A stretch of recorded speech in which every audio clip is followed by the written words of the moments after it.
Béatrice Rulle, vous recevez ce matin Myrène Bengoa, elle est la nouvelle directrice de la chaîne du bonheur. Bonjour Myrène Bengoa.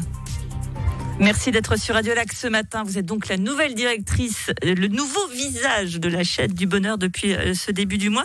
La première femme à occuper ce poste, on doit le préciser.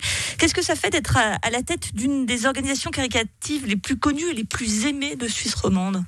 Déjà, c'était une grande joie, un honneur et pour moi, une vraie redécouverte de toute cette culture que nous avons en Suisse qui est de se préoccuper de l'autre et d'être ouvert au monde. Ces deux facteurs sont réunis à la chaîne du bonheur. On est à la fois là pour comprendre la situation de crise et de catastrophe que l'on peut rencontrer hors de nos frontières et y apporter secours. Mais nous avons aussi l'intention toujours de rester très proche des personnes vulnérables dans notre propre pays. Vous avez un très très long CV, de nombreuses écoles, Harvard, London School, Sciences Po, Paris, EPFL, pour ne citer que, différentes expériences dans le monde de la collecte de fonds, dont la direction de la Fondation Chanel pendant près de 10 ans. Vous passez d'une fondation où vous reversiez de l'argent finalement, la chaîne du bonheur où vous devez en récolter, ça change l'approche du poste, on imagine ? En effet, c'est très important aujourd'hui à la tête de la chaîne du bonheur de rester pertinent, d'être à l'écoute aussi de nos donateurs, quel que soit leur âge. Et je tends la perche comme ça aujourd'hui à tous ceux et celles qui ne nous connaissent pas encore, les plus jeunes parmi vous. Parce que la chaîne du bonheur, c'est un patrimoine historique en Suisse. On l'a vécu, on l'a entendu. Les collectes nationales sont rediffusées largement. Mais nous avons toujours le souhait de continuer à démontrer que cette aide internationale, elle nous apporte du bonheur à tous, en fait. Nous participons par un don, par un petit peu de temps, par simplement l'intention d'être actif dans cette chaîne-là de la générosité, de faire en sorte qu'on se sente partie de cette grande humanité.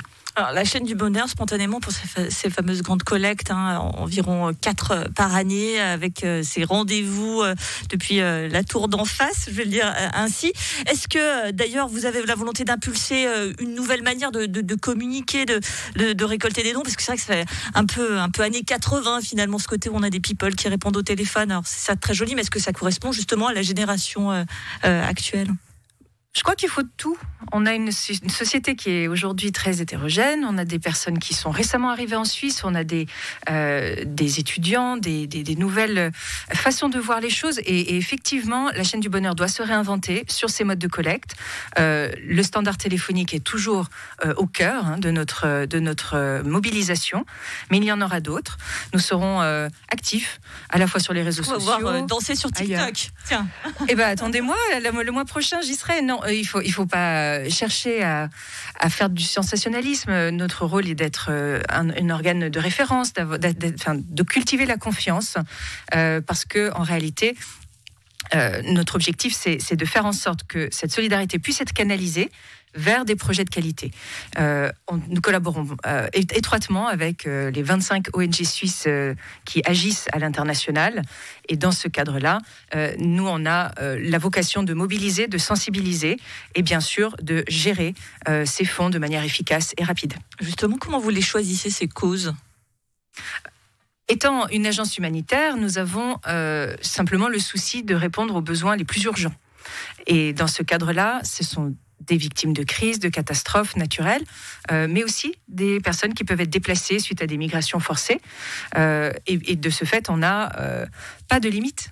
C'est un sujet généraliste. Tous les projets qui nous sont soumis portent sur de la santé, de l'éducation, de la reconstruction d'immeubles et bien entendu de l'aide sociale d'urgence, comme ça a été le cas pendant la crise du Covid.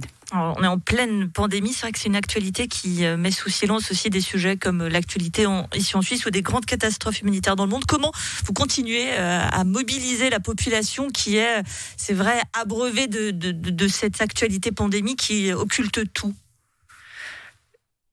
On doit rester extrêmement vigilant sur le fait de ne pas se noyer dans l'inquiétude. On l'a vu dans le cadre du Covid, l'espoir est essentiel.